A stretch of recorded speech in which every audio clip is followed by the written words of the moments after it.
also think a qualification to being a leader or being able to lead is you have to forever be a student. Facts.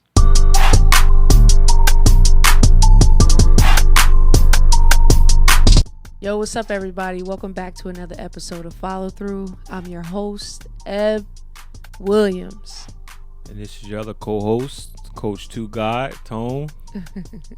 Now he Coach Tone now. We're back again to bring you guys another episode of Follow Through, which will be dropping an episode every single Sunday from here on out. First things first, don't forget to subscribe to our YouTube and everywhere you get your podcasts. Apple Podcasts, Spotify, Amazon Music. You can find us there. Also, follow the show on social media at FollowThroughPod.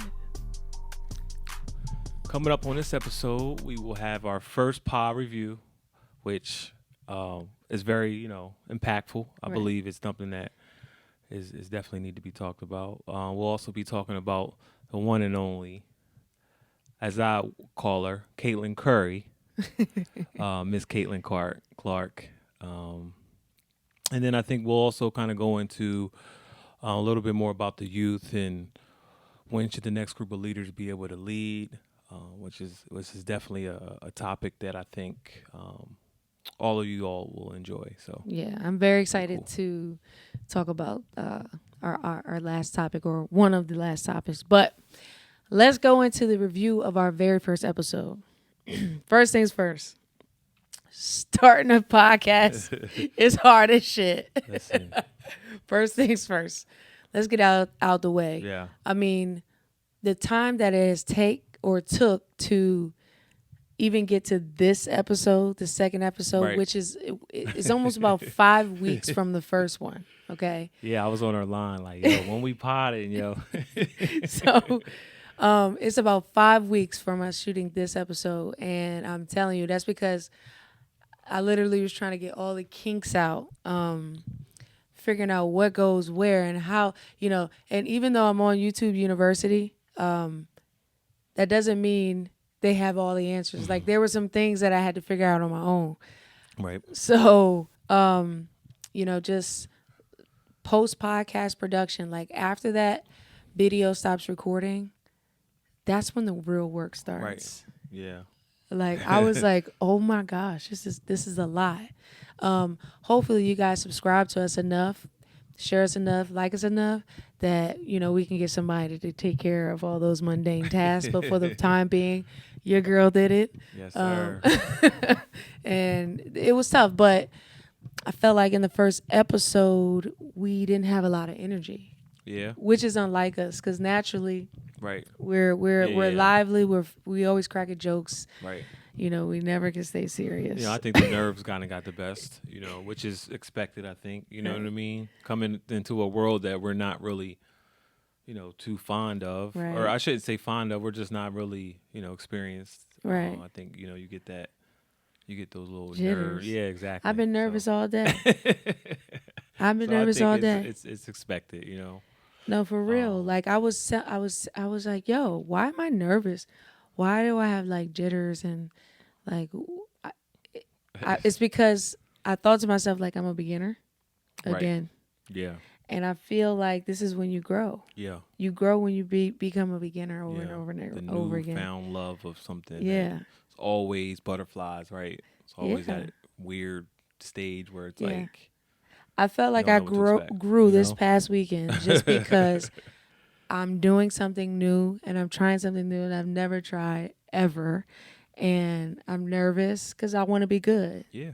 But that means I Likewise. care. That's why I tell my kids Yeah. all the time. I was like, when you're nervous, that means you care a little bit. So It's good to be nervous. Nerves Yeah. are good. I think nerves are a reason to continue to do something. If it's not something that you don't feel, it's like, Right. it ain't for me. Right. So, No, I was like, man, this is amazing. But let me tell y'all, like, after the first episode, I probably watched the first episode 17 times. And now my daughter was trying to play it earlier. And I was like, turn it off. Yeah. Turn it off. I can't hear my voice. I hate that. I hate how I sound.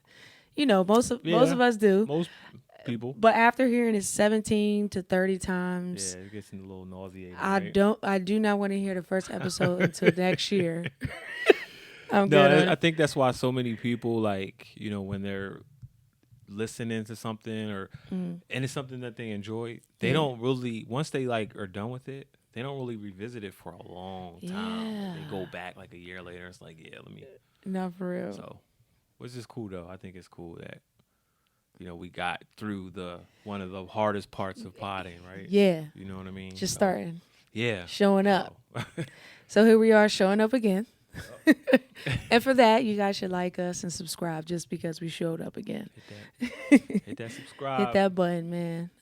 That's what's gonna propel us to keep going. But it was fun. I'm having fun learning something new. Right. And, you know, I'm always here for feedback. I know we have a long way to go, but I had people hit me like, yo, I'm surprised you're doing a pod. Like, you're like really such a quiet person. Like, in your professional life, they're like, you know, we don't hear you talk. Now I'm like seeing you pod. It's like two different people, but right. So it's definitely me stepping out of comfortability and doing something that I wouldn't probably do with anyone else, unless I was just like, a host, not a host, but like a what's the word I'm looking for? They just invite me onto a pod or something like that. You know what I mean? Yeah. Just something where it's like here today, gone tomorrow. So facts. Yeah. I've done public speaking before. Super nerve-wracking. I feel more comfortable doing this, honestly, because it's in a conversation. Like I've been a keynote speaker, but then I've also sat on a panel.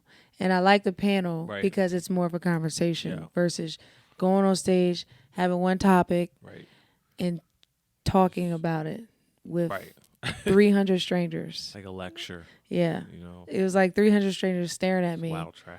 And I was like, oh, this is horrible. Yeah. But I hated public speaking in school, by the way. Oh my goodness! Did you ever have to take public speaking? Yeah, I took public speaking. I had the Do you remember what public speaking was at? The Canadian it was teacher. Like outside of the school. Yeah, remember that? Yep. Hated it. Crazy. Me too. Hated it. Did not. Yeah. Yeah, it was crazy. They probably barely passed. Yeah, for sure. But passed. For sure. Got it done. For sure. Yeah. So that was just a quick take on our first episode review. Yep. I feel like we're more comfortable now. We're trying to change the way we hold the microphone. You know, we try to change the setup today, but I wasn't feeling it. Bit of perfectionist. But, you know, we're happy to be back. Yeah. You live and learn. We're going to keep getting better at this every single time. Yep. But let's segue into the next topic. Caitlin, Steph Curry, Clark. Yeah, where do we want to begin? I mean, she's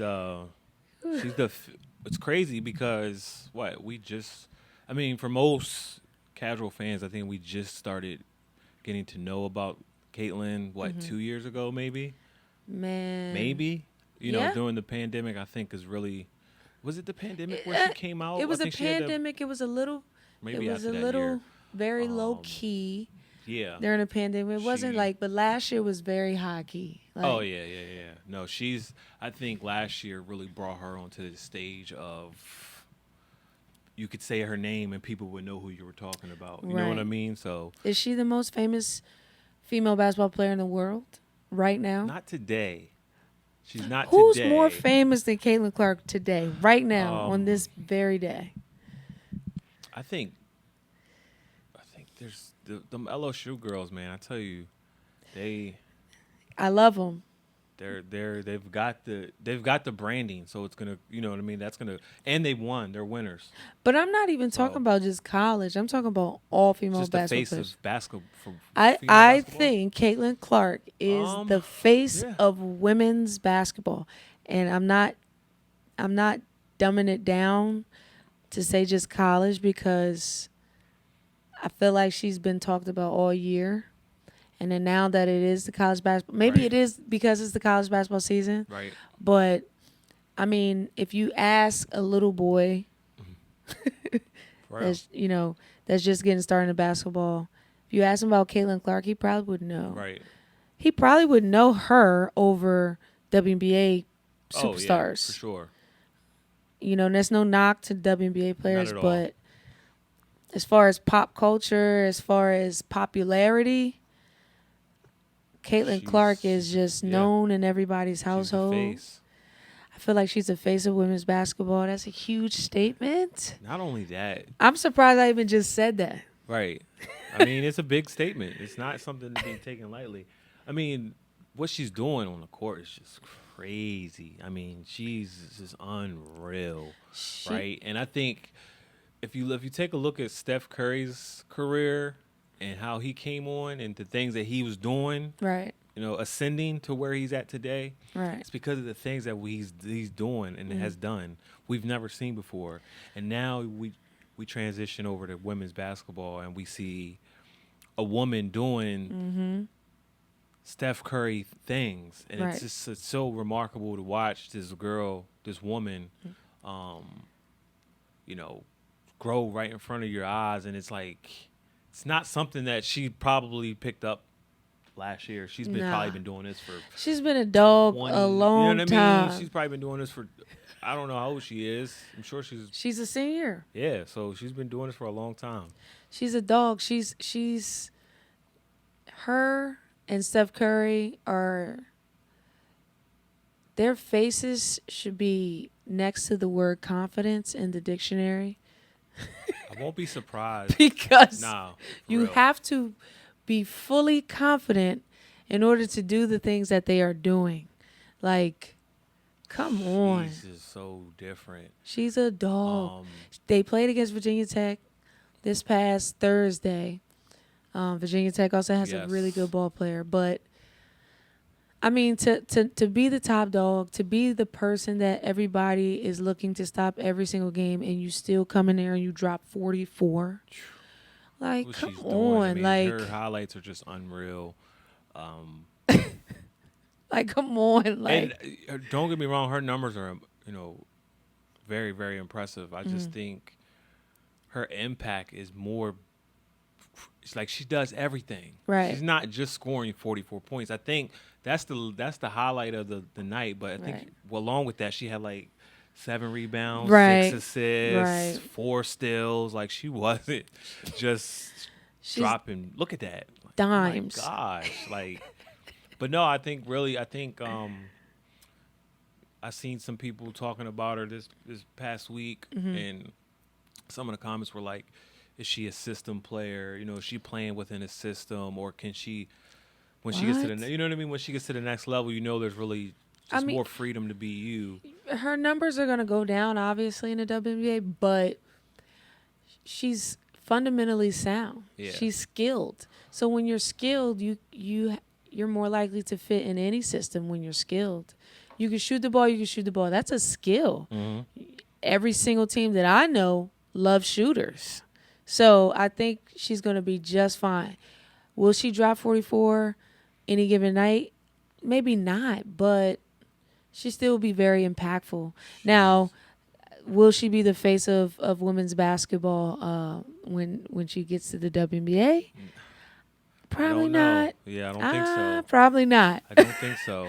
Probably not. Like she's a woman amongst girls out there right now. So I mean, there's so many good women ball players. It's crazy, the landscape, and I love it because there's so much. It's just so many women that you can go to every night, and there's a marquee player. It's not like before where, Tennessee had the marquee player. Right. Now it's spread out. Or, UNC had the marquee. It's you turn your TV on and it's every team got a hooper. They got a dog. There's somebody to watch every single night, and I love that. Right. I love that for women's basketball. I love like a lot of young girls don't understand how being a 6-foot point guard as a woman is a major asset. Oh yeah, and for sure. she's 6 foot. Okay, that's like for you guys out there, being a 6 foot point guard as a female is like being a 6'6" Right. point guard as a 6'5", male. 6'6", yep. So that's what it's like, and she's super strong too. I think people sleep on how strong she Yeah. is. Takes a level of strength and explosiveness to shoot that deep. But It's crazy how she's a generational player. She's a generational talent. it's You know, crazy we won't. how what she does out there. We will see more of her. We will see more of players like her, I believe, because a lot of young players She's are starting to changing the mimic. game. Yeah, Yep. they're starting to mimic in their game around She's her. changing the game. And I would say this, okay? Let's talk about this. Paige Becker, her and Paige Becker, all right? Yeah. Paige was the face of women's basketball until her injuries. Coming into college, yes. To her injuries. Yeah. And this is a lesson in taking care of your body. This is a lesson in the kryptonite of all athletes, which is injury. You know, how quickly things can change for you when you get injured. So anybody that's young out there that's listening, you know, you cannot play, you cannot show your skills, you cannot reach your full potential if you're not on the floor. Right. So take care of your body as best as you can. You know, a lot of athletes do get injured from freak accidents and stuff like that, but I would say a majority of injuries come from imbalances in the body. Yep. So the best ability is availability. Right. So, the best ability is tell them. For real. The Tell number them. one asset you can hold. You can score the ball like no other. Right. If you're not available to do that, what good are you? Right. And I think that was what happened with Paige is Mhm. she got hurt, right? And the world just continued to move on. Continue to right? move on, right. And it's like, now who's next? And, you know, Caitlin takes that spot. And Right. I don't think she's looking to let that go anytime soon. Right. I mean, don't get me wrong. Like, UConn, obviously, you know, they got Azzy over there and Paige and couple other women. And it's crazy, but she's just so remarkable. I don't think she's going to be taken. Right. But I'm excited. I'm so excited for this year of women's college basketball more than I am for men's, to be honest with you, because it's so for real. It's so many women out here that's going to be balling. Right, for real. Balling. South Carolina looks good. Yeah. Oh, can we talk about Milaysia Fulwiley, please? Did you see that layup? Let me show you that layup. I seen. You talking about today? You talking about today? Did you watch her today? I didn't watch her today, but she dogged Maryland, by the way. Well, they dogged played Maryland today. They played at home against Maryland. Okay, got you. Maryland came in the building, and you know, they did what they did. Right. What I do like about South Carolina is their they coach. Dawn Staley. Can we get you on the show? Can any of my friends, any of the people I know, please connect the dots? Can we connect the dots? We'll have a whole studio for you, Miss Staley. Like we'll be. Be official. So can you connect the dots? I went down to South Carolina last year to watch the greatness. I seen that one. I did see that. Yeah. To watch the greatness, but I just want to sit and have a moment. I know we're talking about women's basketball, so let's just continue on to talk about Milaysia Fulwiley, her behind the back razzle dazzle finish that she had against Notre Dame in Paris. That's a flex. No, she's like that. We played Notre Dame in Paris, France, on ESPN, and I had a once in a lifetime layup. Right. That got the attention of Katie, Magic Johnson. Everybody was tweeting about this girl's finish, and if y'all haven't seen it, I might clip it. I might clip it up on the podcast. The fake before she laid it was the best part of the move because let me run that back. The defender was coming over, right? We have the defender in a drop. She slides over to go help stop the ball. Let me see it right here. Watch, she slides over to stop the ball on the drop. The girl on the drop, you see her right here. She slides. But she fakes it to her teammate. So like she was gonna make a pass. Yes. She faked the pass and gives her just that split second where she's able to. That was tough. I was like, yo, that's she did tough. a pass fake in the air. She did a pass fake in the air.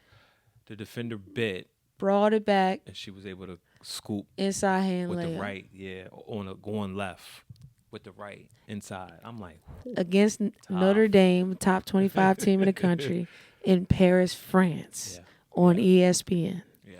Notre Dame is South top Carolina, 10. man. Yeah, shout out to South Carolina. They Shout out tough. to Notre Dame, too. They are well-rounded machine. They got 4 or 5 girls on their team right now that will bust your butt any given day. Go ahead and say, bust your ass. Yeah, any given day. And they are nice. So yeah, in the SEC LSU conference. should look out. Definitely. Oh, my gosh. Tough. So let's get into the next topic. Okay, this topic is we're gonna transition to the youth basketball game. But Tone, we were texting each other today, thinking about topics that we can touch on. Bring some energy to the show. Mm-hmm. And Tone text me back something crazy. Tone, would you like to elaborate? We're gonna dive right in it. We ain't playing no games with them today, jump right in it because I want to talk about this. Episode 2, y'all in for some treats, huh? Nah, we was doing our pre-pod, our prepping, and I was sitting at home. I was thinking, like, man, what is something that can really like cover the bases of all demos, right? And I think one of the biggest topics that today's basketball world, I don't even know if it just pertains to basketball, right? Definitely not. But let's just that's not where my mind went. My mind went everywhere. Yeah, so did mine. I'll be honest with you. But I was trying to kind of like tie it into sports, right? And I think the question was, or the topic was, when should the next group of leaders be able to lead? When should the next group of leaders be able to lead? Yeah, I mean, that's very heavy, loaded topic of conversation. Should the next group of leaders be able to lead? I feel like when you're in high school, that's when you start to be a role model in your community while you're in high school. I would say while you're in high school because the role model word is a little misleading though, right? I mean, unless you're really doing the work. I feel like because it could be misleading. It's not like a full role. It's not like, okay, a guy that's in the NBA is different from, a guy that's in the high school. Right? There's levels to their role model ish. Yeah, no, I agree. There's I agree. levels to being a role model. I feel like it begins in high school if you're a varsity player, because you do have impact on the community. The community comes out and watches you play. Mm-hmm. All different types of families. There's kids, and if you're a star player in high school, kids are going to look up to you. That's a fact. That's true. I don't know many kids that have been looked up to in middle school. Right? Even the best players now in our area. Yeah. They wasn't really looked up to in middle school. Right. They just were talented and well known. Right. But then when you see them on a bigger stage, because in my opinion, high school is when your clock starts. Right.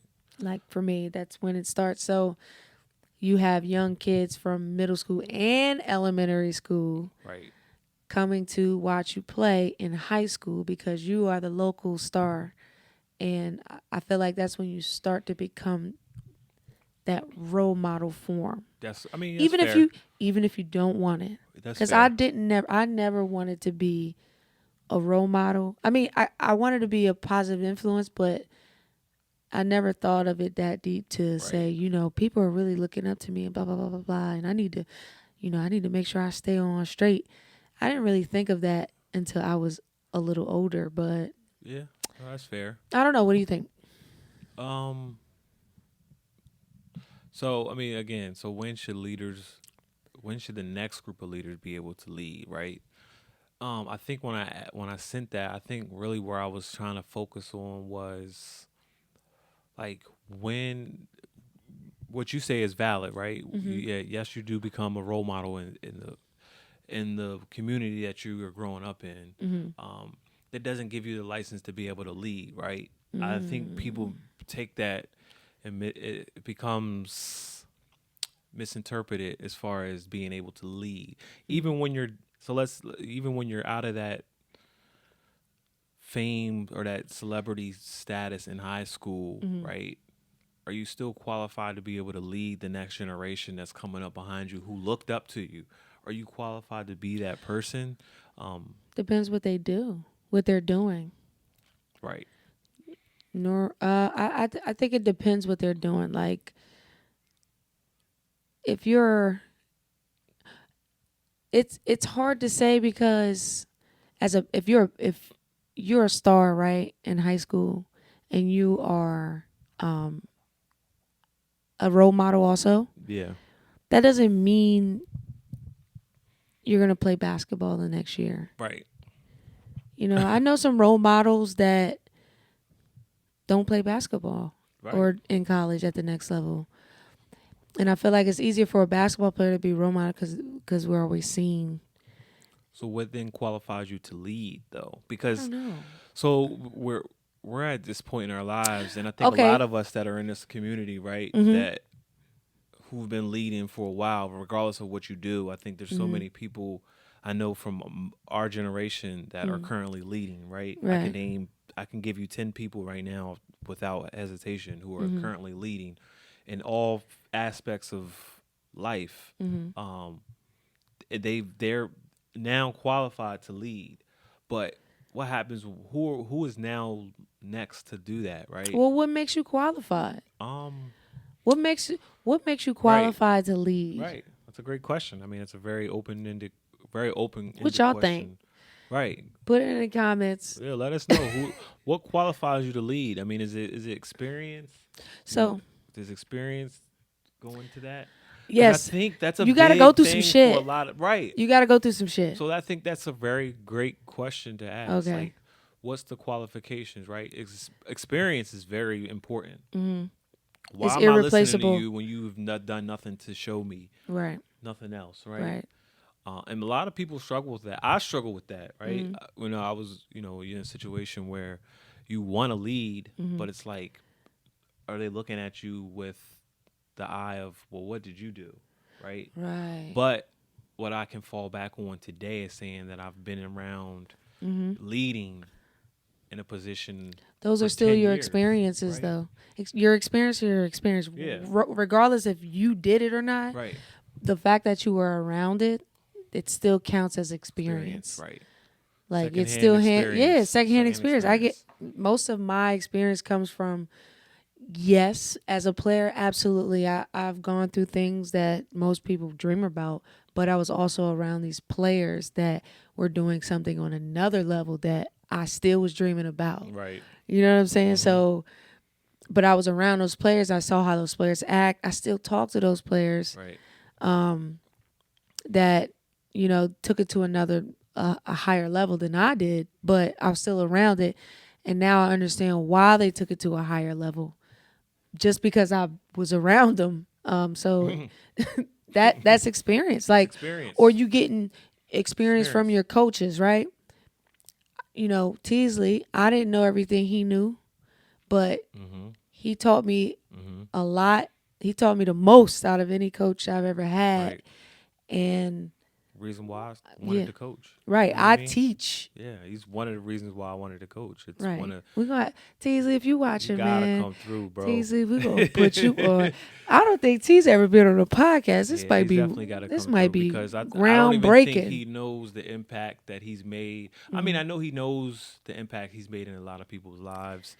But I think there's way more of what he doesn't know was the things that he did that is subconsciously something, he doesn't, it's just who he is. Yeah, right? It's just who he is. But you learn from things that you don't even know that he does. And I think that's a leader. That's a leader, right? He's a leader. That's a leader by natural design. But here, he's a great example of a great coach that never played basketball. Mm-hmm. And that's but he was around. Really great, right. He was around. He didn't. Mind you, his sister is the WNBA champion, all-star. Sarai was different. So he's around. He's the older brother So he's older Like than them. WNBA A player. WNBA player, WNBA great, Guard, yeah, great one of the guard. greatest of all time. We're gonna have her Yes. on the show too. She's Um, different. but But no, but you say all that, right? and he led us, by the way. Tease was probably 24, 25 years old there we go. when we were in high school. When I was a freshman, Teasley was 23, I think. 23, But 24. Teasley's, And we was just following his lead. yeah, I know Teasley started with I can't think as what's his name, Stu. Yeah, Stu better. Stu. He was under Stu, right? Exactly. And Stu kind of showed him how to be a leader, right? But I think it's important for people to have that type of leadership, someone they can look up to. I don't think you should just jump in it and trying to lead kids that you don't really know nothing about, especially if you never was a high level player. No, you don't have to be a high level player to be a coach, but you have to be around it. Yeah. You have to experience it. I think it's important for people to be understanding. Like, if you want to lead in this, that's the only way a guy like in this Teasley's field, able to do. Yeah, if you want to lead in the sports field, you have to be around someone who did it at a high level. So Player one or of the coach. qualifications, we just said it, one of the qualifications of being a leader is having a mentor. 100%. And a mentor who's experienced. You can't just have a mentor who's 55. Right. Ain't done nothing. Ain't done nothing. He's just old. Yeah, he's just old. He got some life lessons, cool, right? But he not ain't gonna really, come on. You need to get around people that are where you want to be. Yeah. And have done the things that you want to do, and you got to be around those type of people. That's so important. And you have to be very humble while doing that, because you could become very high-headed being someone that is trying to lead kids, thinking because you've won here and there that it's something where you're allowed to now be someone that people starting to look at like, I don't really necessarily want you to be a leader because you don't really have the experience. But you may be winning in certain parts of life, but you don't have the experience yet. Right. So be humble through that process. Right. And remove your ego from it, and the sky's the limit. You know what I mean? So it's important. But I think that's a message to all these kids who want to, because I know there's a lot of kids who are looking to possibly coach one day or train one day, or shout out my man Kyle, by the way. I'm shout out my man Coach Kyle, because he got my training schedule this past week, and he pulled up to the gym, and he just sat there as an observer. As a student, right? And so, and he's one of the young coaches that, I would say I give advice to. They hit my line. I do my best at getting back to them, but they hit my line. They hit my line, and I do my best with the information I can give them to kind of guide them. But also think a qualification to being a leader or being able to lead is you have to forever be a student. Facts. Like that's a fact. You cannot lead other people with just the first step of information that you got. You got to keep growing the information that you have and that you obtain, and just keep compounding it. I mean, I feel like that's what separates you. Even in your your career field, by just knowing more. I tell kids all the time, like, normally in basketball, the person with the most information wins. Yep. For real. I got more information. I know how to navigate through the situation better than you do. You know what I'm saying? Yep. I have the experience. Yep. So you need the experience, right? Qualifications. You need the experience. You need a mentor. You need the willingness to be a student forever. It never stops. Again, my motto is get better, because there's always another level. there's always another level, whether you want to get to it or not. Study. There's always another level. Study And the for me, game. if I want to be as good as I can possibly be, because I want to tap into my potential, Mm-hmm. I got to keep learning. And Yep. as a lead, and I'm called a leader too, but I have to continue to keep expanding my brain in order to lead Yep. as efficient as possible. Even when there's like no vision of what you want to do with the information you require, it's still important for you to study. I study all the time. When I watch basketball, I'm studying. Right. Half the time I don't even watch the game for what it is. I watch it to study. Not NBA, but it's more college. Mm-hmm. You can ask, when I'm watching the game with Day or somebody, one of Mm-hmm. my kids. I'm always like, yo, I like that play. They're watching the game. I'm like, yo, that play is fire. Like, Right. I'm watching plays. I'm watching sets. I'm watching what coaches are doing out of timeouts, right? So I'm always a student of the game, no matter if I'm in a environment. I said this to a kid the other day that was in a session. He was in there with his coach because his coach came in to watch him train, Mm-hmm. and also pick my brain a little bit. But I told the player that you are your coach. I want you to look at the game like your coach looks at the game. I want you to look at your team like the coach looks at your team. I want you and your coach to be best friends. And my advice to like a lot of you young players is start looking or watching basketball like you were a coach. Because there's going to be something in that game that you can learn and bring back to your team. And it just expands your knowledge. It expands your IQ. And that's a huge thing that's missing. In youth basketball these days is oh yeah, basketball IQ is just so low. Yeah. Like it's hard. It's easy to be good these days. Yeah. Especially with how everyone's so skilled. The only thing that separates these skilled players from each other is like one of the things is IQ. The mind. Yeah, it's like their mindset is just different. Yup. You both are skilled equally. You might be even more skilled than this kid, but his mind or her mind is far beyond yours. Right. And that's why you'll never catch up. Right. Because you stop learning. Because you think you like that already. You fulfilled your plate of information, so you're done Right. adding to it. So wrapping up that topic, I guess we can shoot right over to the NBA. Let's talk a little bit about the NBA. You been watching games? I haven't. I honestly don't watch basketball until like after Christmas. For real, the NBA is so like not serious until. Right. Well, you don't think what I mean? you don't. Okay, so not serious. So I was doing some research about the NBA in-season tournament because I was like, bro, what is this? It's mimicking kind of like what they do in overseas basketball, with like their own little cup mid-season. Yeah. And the first thing I thought about was how much they get paid if they win it. So the winning team of the in-season tournament gets $500,000. Each player gets $500,000 if they win this in-season tournament. And on the winning team. Right. You have to win a championship. I guess it's an incentive for 7 through 12. 1 through 6 ain't really benefiting from that. What do you mean? What do you, $500,000?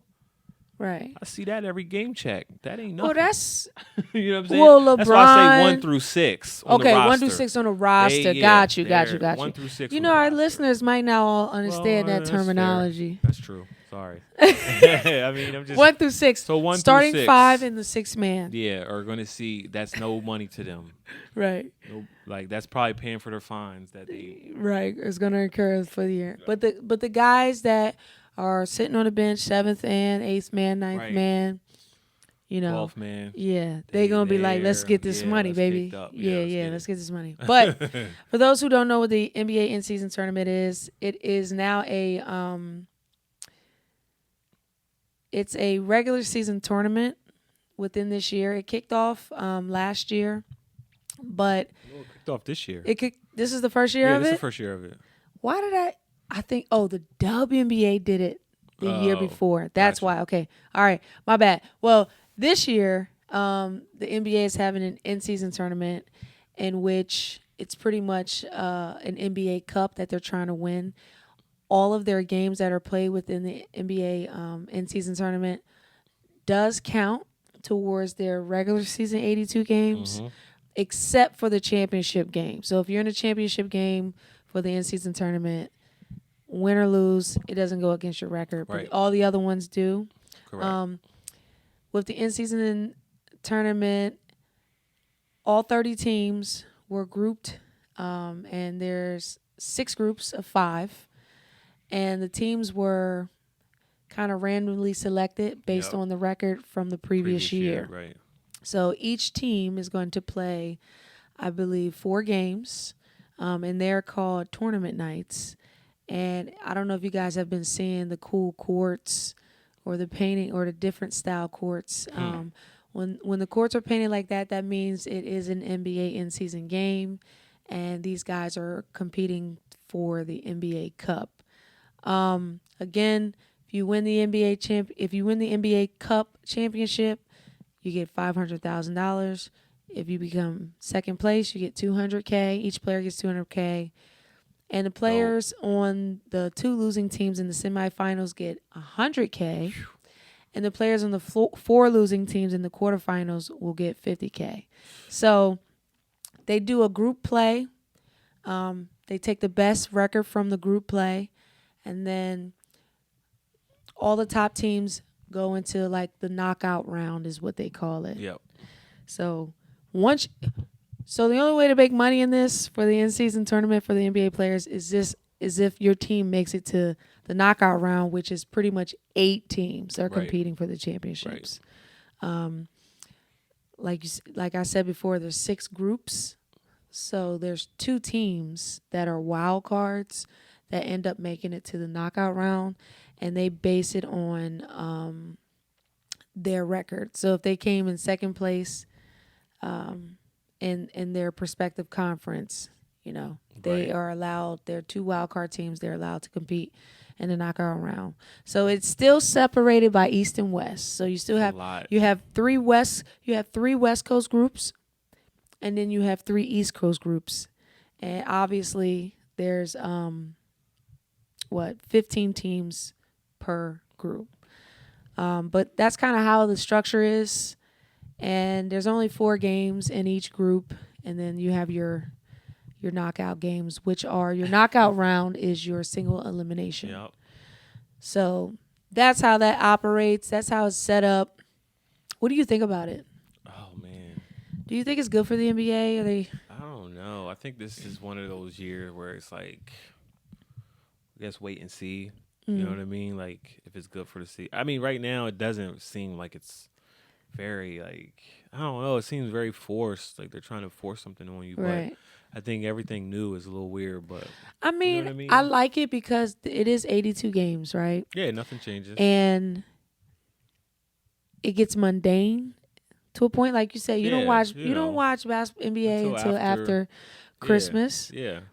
Maybe this is because the games have started and the championship is not until the championship is December 8th. Yeah, I was gonna say it's pretty soon. Yeah, so the in-season tournament is almost damn near 30 days. Yeah, I mean, it's just something to look forward to, something to strive for, and then after this you have the All-Star game. Yeah. And I guess they're trying to keep the excitement because they're trying to get their viewership up for all 82 games, but ain't nobody watching all that. Yeah, but it's one of those things where it just doesn't seem authentic to me. I mean, it feels like it's very forced. It's one of those things. What's the purpose? Why do you think it's forced? I don't know. I don't even know if the players that are playing in it know why they're doing this.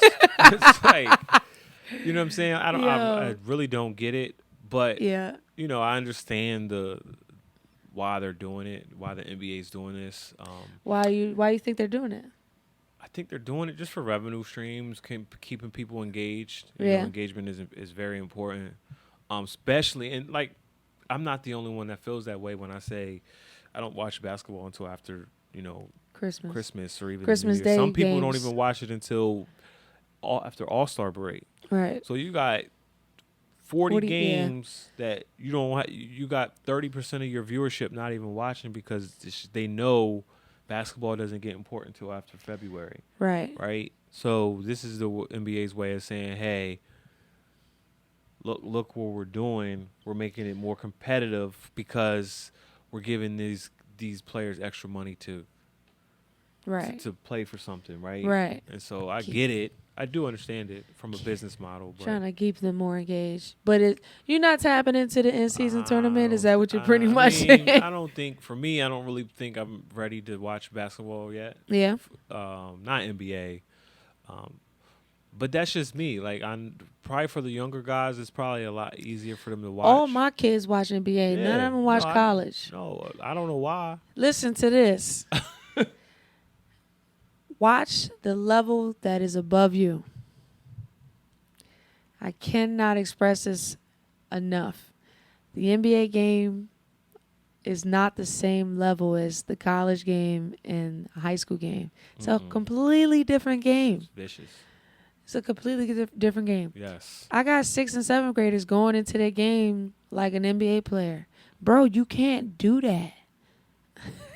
NBA is a far fetched. You have, first of all, you're looking at a league that only allows 450 players in a per year, right? College basketball is way more Yeah, impactful it's because you're impactful. watching so many different levels of players, so many different types of stat. Like, it's so much better for you to watch. So yeah, don't skip over Don't skip. what college has to offer you because it's so important for you to go through the progressions of. I'm a college basketball stan. I played it. I played in it. In my opinion, like for me, there was nothing like playing in arenas 10,000+ of people. I feel like college is better than the NBA because when you're in college, you got 30 games to get it together. That's it. Yep. When the NBA, man, they throw away 30 games. Yep. They only care about 50 or 60 games. Maybe. Right? And then with college, every single important. game It's matters. important. And so the stakes are a lot higher, you know. The level of competition is It's a lot. more intense. Yes. You know what I'm saying? Like Mhm. you it's more consistent as well. And I just encourage young players for sure. And even parents out there, man, make sure you have your kids watching college games. Take them to a game. There's a ton of schools. We're located in Maryland, so there's a ton of universities around. D3, D2, D1, doesn't matter. If you have a young hooper, take them to some college games. Let them get a Facts. feel for it. Take them to your local high school games. Let them see, you know, what's coming for them. Honestly, Yep. taking them just to the NBA Important. games, they have a false sense of a reality. You know, their perception is off. 450 players. Yeah, their My perception is guys off out when there they're watching the listening. NBA. Is it hard to get to somewhere where the percentage is very small, right? Yeah. And don't get me wrong, don't discourage yourself from listening to Yeah. what we say, but there's a process that goes to that. College is important, man. Yeah. So yeah, go listen, go watch it, go see it. And for you women out there, for you young girls out there, you need to watch high school and college too, because there's only 144 spots in the WNBA. It's vicious. WNBA is the hardest league to get into. Vicious. 144 players. What? 2 rounds of draft? 3 is Three? more. Back then, when I was in college, did it expand it it. was 2 rounds, They did expand but it was it. only, I want to say, 16 players. Yeah, no, it's 2 rounds of 8, I want to tough. say. And yeah, WNBA is the toughest league to get into in the world because you have almost the same amount of participants at an amateur level, but there's only 144 spots. But then 20 of those spots is going to your superstars, and then you have a bunch of those spots that are going to vets. I mean, Yep. it's really difficult, you know. Shout out to the Golden State or the Bay Area. Yeah, It's putting trying a to team expand. But there's Yeah, so they're many coming. girls that miss out on the WNBA because there's just not enough spots. It's super competitive. But dog eat dog. in yeah. order for you guys to get to that pro level, you need to master the level that's above you first. High school first, and then think about college later. But parents, take your kids to the local high school games. Mhm. Take For them to the real. local high school games. Let them see what's coming. College too. Yeah. Your local college. I mean, there's local colleges all around you. So take Yep. advantage of it. You know what You I got mean? junior college. Mm-hmm. Take them to the junior college game. Mm-hmm. It's important. Yeah. So, you want to wrap up? Yeah, I think it's about that time we bring episode 2 to an end. Yeah. So it's very impactful episode 2, I think. Yeah, I love this episode. I feel like we're getting a little bit more comfortable. Yeah. I feel like we're both naturally like born introverts that are trying to be extroverts in an extroverted world. So we might seem too cool sometimes, but yeah. But we're not. You know, we're just trying to warm up and get used to everybody. But you know, with closing, we would like to thank you guys for watching. First and foremost, don't forget to subscribe. Don't forget to like. Don't forget to comment. Make sure you guys follow us on our social platforms at Follow Through Pod. Send the DMs if y'all want to see anybody, on the pod. If y'all have any topics that y'all would like us to discuss, send them through, man. We could use the feedback, and so we can continue this journey that we're on. So we'll definitely subscribe, reach out, follow. We look forward to that. So. All right, y'all. Until next time, y'all have a blessed one. Peace.